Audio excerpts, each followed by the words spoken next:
পবিত্র শাওয়ালুল মুকাররমের প্রথম জুমায় আমাদেরকে জুমার নামাজটুকু আদায় করার লক্ষ্যে কোরআন সুন্নাহর আলোকে কিছু আলোচনা শোনা এবং করার সুযোগটুকু এনায়েত করেছেন। সকলেই বলি আলহামদুলিল্লাহ। কালামে হাকিমের মধ্যে আল্লাহ রাব্বুল আলামিন বলেন, মান জাআ বিল হাসানাতি ফালাহু আশরু আমসালিহা। যে ব্যক্তি একটা নেক আমল করবে, আল্লাহ বলেন মান জাআ বিল হাসানা, যে নেক আমল নিয়ে আসবে, ফালাহু আশরু আমসালিহা, তার আমল নামায় কমপক্ষে 10টা নেকি আল্লাহ তাআলা দান করেন। সুবহানাল্লাহ। এটা হলো স্বাভাবিকভাবে আমরা যখন কোনো একটা নেক আমল করি, তখন এই নেক আমলটাকে আল্লাহ রাব্বুল আলামিন কমপক্ষে 10 গুণ বাড়ান। আর কিছু কিছু আমল আছে সৃজনওয়ালি আমল, যেমন মাহে রমজানের আমল 170, জুমার দিনের আমলের মধ্যে বাড়তি আছে। স্বাভাবিক গতিতে আমরা যে আমলটা করি, ওই আমলের ক্ষেত্রে আল্লাহ বলছেন একটা নেক আমল করলে আল্লাহ তাআলা তার আমল নামায় কমপক্ষে 10টা নেকি দান করে। প্রশ্ন জাগে, তাহলে আমরা যদি একটা গুনাহ করি, তাহলে কি আমাদের আমল নামায় গুনাহ 10টা লেখা হবে? আল্লাহ বলেন ওয়ামান জাআ বিসাইয়্যিআ, পক্ষান্তরে যে ব্যক্তি একটা গুনাহ করবে, একটা গুনাহ নিয়ে আল্লাহর দরবারে হাজির হইবে, আল্লাহর দরবারে যাবে, আসবে, আল্লাহ বলেন ফালা ইউজজা ইল্লা মিসলুহা, গুনার ক্ষেত্রে যতটুক গুনাহ করে ততটুকুই গুনাহ লেখা হবে, বাড়ায়া লেখা হবে না। শুধুমাত্র নেক আমলের ক্ষেত্রে একটা নেক আমল করলে 10টা নেকি, গুনাহ একটা করলে আমল নামায় একটাই লেখা হবে। গুনাহ যদি 10টা আল্লাহ তাআলা লিখতেন, তাহলে আমাদের বাঁচার আর উপায় ছিল না। এরপর আল্লাহ বলেন ওহুম লা ইউজলামুন, কারোর প্রতি কোনো ধরনের জুলুম অত্যাচার করা হয় না। গুনাহ করছেন একটাই লিখবেন, আর আল্লাহ একটা নেক আমল করলে আল্লাহ 10টা লেখেন। এটা হলো দয়া আর ইহসান। এই আয়াতের ব্যাখ্যায় নবী আলাইহিস সালাতু ওয়াস সালাম হাদিস উল্লেখ করেছেন।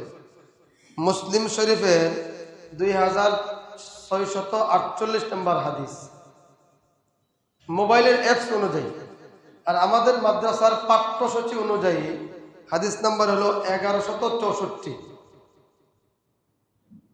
মুসলিম শরীফের 1164 নম্বর হাদিসের মধ্যে আল্লাহর নবীর সাহাবী আবু আইয়ুব আনসারী রাদিয়াল্লাহু তাআলা আনহু, যে সাহাবীর ঘরে আল্লাহ রাসূল হিজরত করে অবস্থান করেছিলেন, এই আবু আইয়ুব আনসারী রাদিয়াল্লাহু তাআলা আনহু বর্ণনা করেন, النبي أيوب الأنصاري رضي الله تعالى عنه قال قال النبي صلى الله عليه وسلم من صام رمضان ثم أتبعه 6 من شوال كان كصيام الدهر كله। নবী আলাইহিস সালাতু ওয়াস সালাম বলেন, যে ব্যক্তি মাহে রমজানের রোজা রাখলো, সুম্মা আতবাহু, মাহে রমজানের রোজা রাখার পর 6 মিন শাওয়াল, শাওয়াল মাসে 6টা রোজা রাখবে। আমরা যারা রমজানের রোজা রাখছি, আমরা যদি এই মাসে, যে মাস চলতেছে, এই মাসে যদি 6টা রোজা রাখতে পারি, 6 মিন শাওয়াল, সহিহ হাদিস, মুসলিম শরীফের হাদিস, এখানের মধ্যে কোনো জয়ীফের কোনো দুর্বলতা কোনো সম্ভাবনা নাই।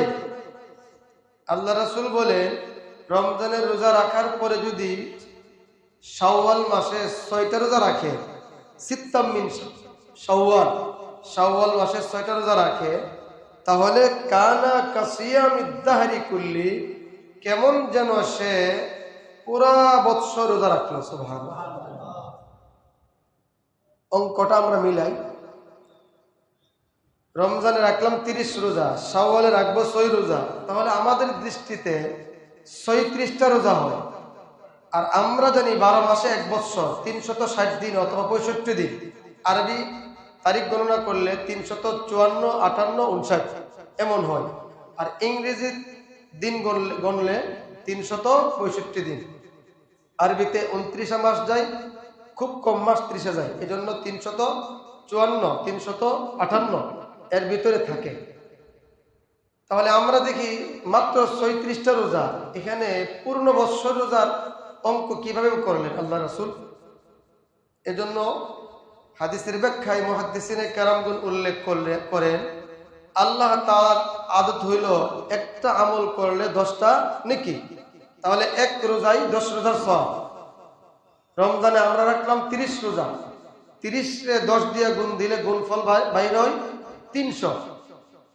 তাহলে এক রোজার বদৌলতে যদি 10 রোজার সওয়াব পাওয়া যায়, আল্লাহর আদত আর অভ্যাস হয়ে থাকে 30 রোজা রাখলাম, 30 রোজায় আমাদের আমল নামায় সওয়াব আসবে 3 মাস, 300 দিন, 300 দিন 10 মাস, এক মাসে 10 মাসের সওয়াব পাওয়া যায়। আর বাকি রইল 2 মাস, 12 মাসে 1 বছর। তাহলে রমজানের রোজার বদৌলতে আমরা 10 মাসের সওয়াব পাইলাম, আর বাকি রইল 2 মাস। শাওয়াল মাসে 2 রোজা রাখলে, 6 রোজা রাখলে 6কে 10 দিয়ে গুণ দিলে গুণফল বাইর হয় 60। তাহলে 2 মাস দাঁড়ায়, এই হলো মোট 12 মাস। এজন্য আল্লাহ রাসূল বলেন কেউ যদি শাওয়াল মাসে 6টা রোজা রাখে আর রমজানের রোজা রেখে থাকে, তাহলে আমল নামায় কমপক্ষে পূর্ণ 1 বছর রোজা রাখার সওয়াব আল্লাহ তাআলা দান করেন। হাদিসের মধ্যে আল্লাহ রাসূল বলেছেন কাসিয়ামিদ দাহরি কুল্লি, কেমন যেন সে সারা বছর রোজা রাখলো, সারা বছর বা পূর্ণ জীবন রোজা রাখলো। এজন্য আমরা যারা রমজানের রোজা রাখছি, আমরা এই মাসে 6টা রোজা রাখার চেষ্টা করব, তাহলে আমল নামায় পূর্ণ বছর রোজা রাখার সওয়াব আল্লাহ তাআলা দান করবেন। শাওয়াল মাসের 6 রোজার ফজিলত সম্পর্কে দরসে নিজামির মধ্যে একটা কিতাব আছে, কালিয়ুবি কিতাব। এই কিতাবের মধ্যে একটা ঘটনা উল্লেখ করছেন, যদিও এটা হাদিস না, কিন্তু হাদিস সমর্থিত ঘটনা। আমরা অনেক সময় ঘটনা মনে করলে ভিত্তিহীন বলে উড়াই দেই। যেই ঘটনা হাদিস সমর্থিত, কোরআন সমর্থিত, সেই ঘটনা কোরআন সুন্নাহ এলাও করে। আর যেই ঘটনা কোরআন সুন্নাহ সমর্থিত না, সেই ঘটনা কোরআন সুন্নাহ এলাও সমর্থন করে না।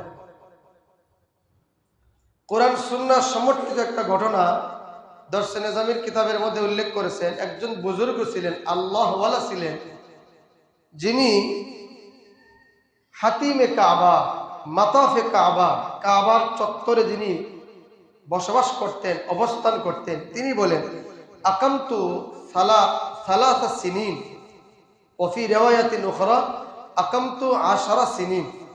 তিনি বলেন আমি কাবা চত্বরে হাতিমে কাবায় 10 বৎসর অথবা 3 বৎসর, দুইটা বর্ণনা আসছে, 10 বৎসর অথবা 3 বৎসর কাবা চত্বরে আমি অবস্থান করেছিলাম। ইয়াতি কুল্লা ইয়াউমি ইনদা যহিরা, দুপুরবেলায়, দুপুরের সময়, জোহরের নামাজের সময় একটা লোক আমার সাথে প্রতিদিন সাক্ষাৎ করতে আসতো। তিনি কাবা শরীফে ঢুকবেন, ঢুকার আগে আগে তিনি আমাকে সালাম বিনিময় করতেন, ওনার সাথে আমার দেখা সাক্ষাৎ হইতো প্রতিদিন জোহরের সময়। হঠাৎ এই লোকটা উধাও হয়ে গেল, এই লোকটা আর সাক্ষাৎ করতেছে না। ওই বুজুর্গ বলেন আমি তার সন্ধান করতেছি, তাকে খুঁজে পাইতেছি না। আমি একদিন হাতিমে কাবায় বসা, কাবা চত্বরে আমি বসা আছি, এমন সময় একজন লোক আসলো, এসে বলতেছে আপনার যে একজন বন্ধু ছিল, যিনি আপনার সাথে দুপুরবেলায় দেখা সাক্ষাৎ করতেন, সালাম বিনিময় করতেন, ওই লোকটা কি অবস্থা আপনি কি জানেন?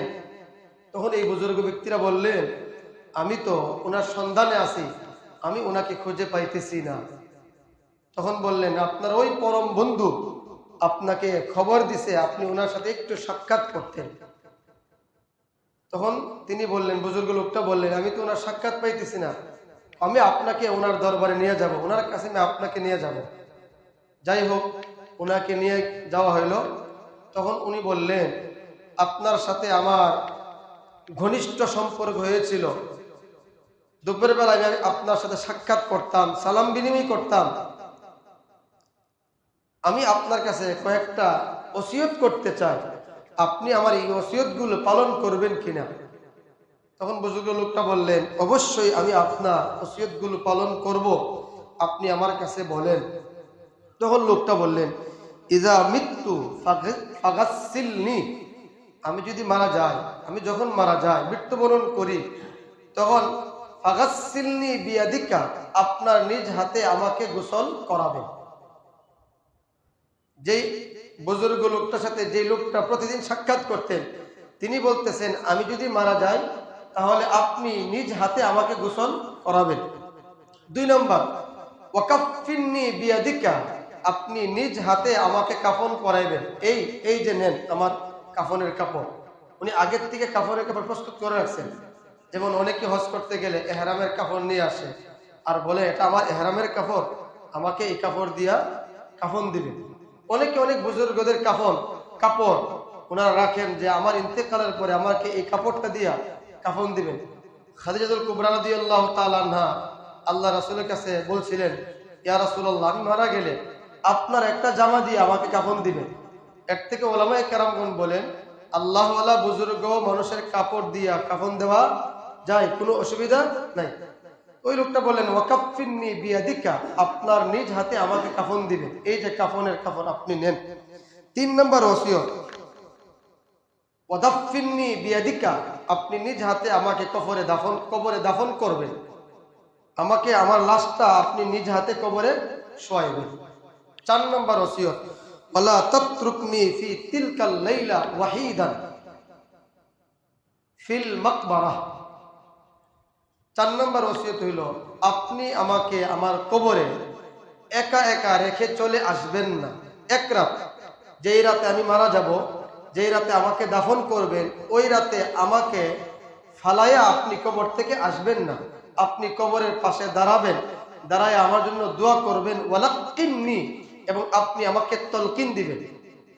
আপনি আমাকে তলকিন দিবেন। তলকিনের অর্থ অনেকগুলো, এর মধ্যে একটা অর্থ হইল, আপনি আমার জন্য দোয়া করবেন, আল্লাহ যেন ফেরেশতাদের প্রশ্নের জবাব আমি দিতে পারি, এই দোয়াটা আমার জন্য করবেন। এই 4টা ওসিয়ত করলেন। কিছুক্ষণের মধ্যে লোকটা মারা গেলেন। কিতাবের মধ্যে লেখেন, লোকটা মারা গেল, ওনার দাফনের কাজ সম্পন্ন করতে করতে রাত হয়ে গেল। তাহলে ওনার যে ওসিয়ত ছিল, সেই ওসিয়তগুলো বাস্তবায়ন হইল। রাত্রেবেলা ওনাকে দাফন করছে, তখন উনি চিন্তা করতেছে, আমার তো তার সাথে ওয়াদা ছিল, আমি যেন তাকে কবরে রেখে একা চলে না আসি, আমার তো এই ওসিয়তটা বাস্তবায়ন করতে হবে। তখন তিনি রাতের বেলা কবরের সামনে বসে রয়েছেন, দাঁড়ায় রয়েছেন, উনি ওনার জন্য দোয়া করতেছেন। কতক্ষণ দাঁড়ানো সম্ভব? সময় যত ঘনায় যায় মানুষের তন্দ্রার ভাব আসে, ঘুমের ভাব আসে। লোকটার মধ্যে ঘুমের ভাব আসলো। কে যেন গায়েব থেকে বলতেছেন যে আপনি তাকে তালকিন দেওয়া লাগবে না, ইযহাব কুম ওয়াজহাব ইলা মা'বাদিকা, আপনি আপনার ইবাদতখানায় চলে যান, আপনি আপনার জায়গাতে চলে যান, তার জন্য দাঁড়ায়া আপনি তালকিন দেওয়ার কোনো প্রয়োজন নাই। ওয়ালা হাজাতা লাহু, তার জন্য কোনো প্রয়োজন নাই আপনি ওনাকে তালকিন দেওয়া। তিনি চিন্তা করলেন, মনে হয় শয়তানে আমাকে এই কথা বলতেছে। তিনি আবার বসা রইলেন।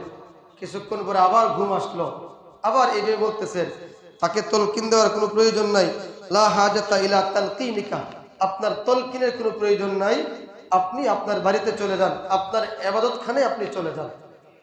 তিনি বললেন, মনে হয় শয়তানে আমাকে ধোঁকা দেওয়ার চেষ্টা করতেছে, আমি ওনার ওসিয়ত বাস্তবায়ন করবো, সারা রাত এখানে থাকবো। তৃতীয়বার আবার যখন তিনি বসা রইলেন, ঘুমের ভাব আসলো, তখন বলতেছে, কুম ওয়াজহাব ইলা মা'বাদিক, আপনি আপনার ইবাদতখানায় চলে যান, তলকিন দেওয়ার কোনো প্রয়োজন নাই। তখন তিনি বললেন, আমি তো আপনাকে দেখতেছি না, শুধু আওয়াজ শুনতেছি। মান আনতুম, আপনারা কে? আপনি আমাকে এই কথা বলতেছেন।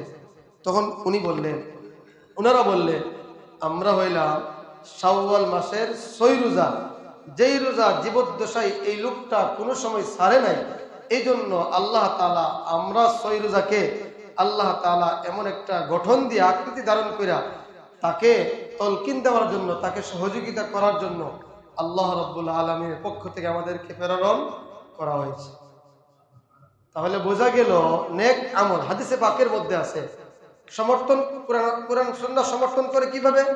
হাদিসে পাকের মধ্যে আছে বান্দা যত নেক আমল করে, কোন নেক আমল ডান দিকে দাঁড়ায় যায়, কোন নেক আমল বাম দিকে দাঁড়ায় যায়, কোন নেক আমল মাথার দিকে থাকে, কোন নেক আমল পায়ের দিকে থাকে। যেমন হাদিসের স্পষ্ট ইবারত, যা আল কুরআন ইনদা রাসি, যারা দুনিয়ায় কোরআন তেলাওয়াত করে এই কোরআনটা মাথার সামনে গিয়ে দাঁড়ায় যা, যে আমি কোরআনকে দুনিয়ায় তেলাওয়াত করেছিল, আমি তাকে একা একা রাখতে পারি না। তাহলে এই ঘটনাটা কোরআন সুন্নাহ সমর্থন করে, এই জন্য এই ঘটনা বলা জায়েজ আছে। যেই ঘটনা কোরআন সুন্নাহ সমর্থন করে না, শুধুমাত্র মানুষদের স্বাদ আর মজা দেওয়ার জন্য বানাউট ঘটনা বলা হয়, সেইগুলো উচিত না বলা। এরপরে এই লোকটা বললেন, এই লোকটা দুনিয়ায় থাকা অবস্থায় যেহেতু যাকে আমরা সয়মের রোজা বলি, শাওয়াল মাসের 6 রোজা, এটাকে সিত্তাম মিন শাওয়াল হাদিসের ভাষায়, আর আমরা বাংলায় বলি সয়মের রোজা। এই 6 রোজার ফজিলত আছে। যেমন হাদিস দ্বারা প্রমাণিত, যে ব্যক্তি শাওয়াল মাসে 6টা রোজা রাখবে কানা কাসিয়ামিদ দাহরি কুল্লি। এই জন্য এই 6টা রোজা, 6 রোজার গুরুত্ব আছে। আমরা 6 রোজা রাখার চেষ্টা করব।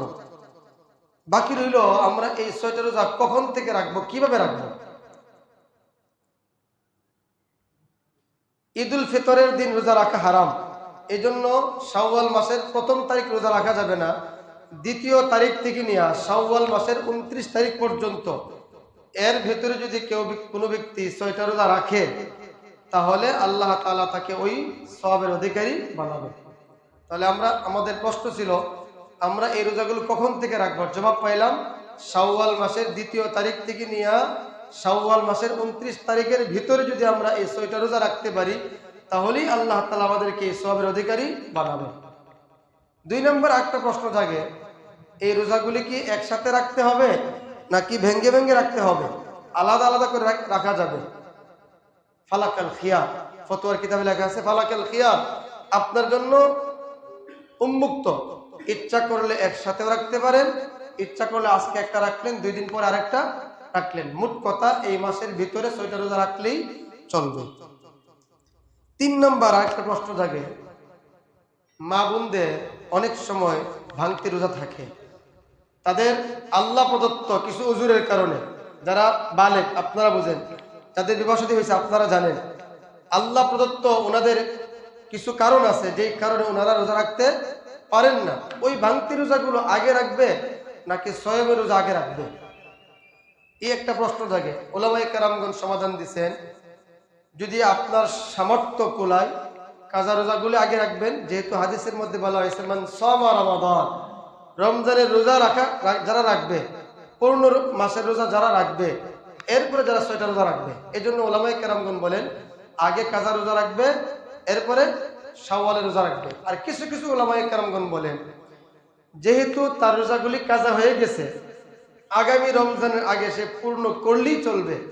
আর শাওয়াল মাসের 6 রোজা এই মাসের মধ্যে সীমাবদ্ধ, এই মাসের মধ্যে সীমাবদ্ধ থাকার কারণে আমরা দুর্বল উম্মত, আমরা কাজা রোজা না রেখে যদি সওয়ামের রোজাগুলি রাখি তাহলেও চলবে, আর বাকি অন্য অন্য মাসে আমরা কাজাগুলো রাখতে পারি।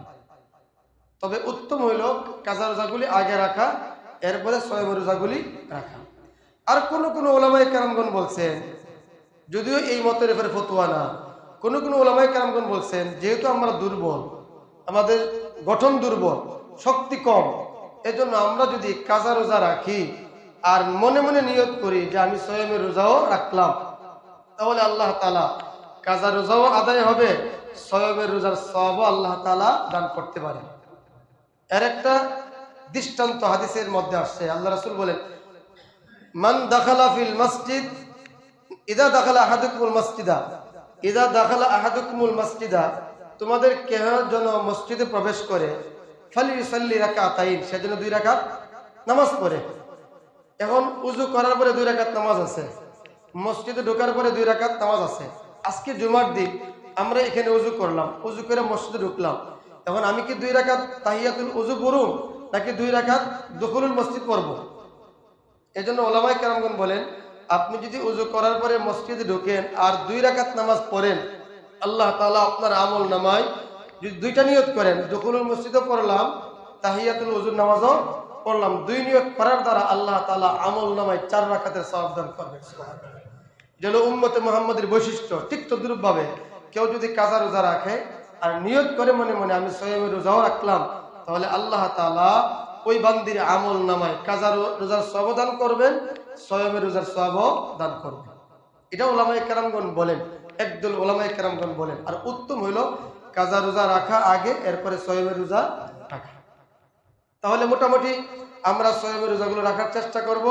রমজানের রোজা যারা রাখছি, আমরা শাওয়ালের 6 রোজা রাখার চেষ্টা করব। এর বদৌলতে আল্লাহ তাআলা আমল নামায় পূর্ণ 1 বছর রোজা রাখার সওয়াব দান করবেন।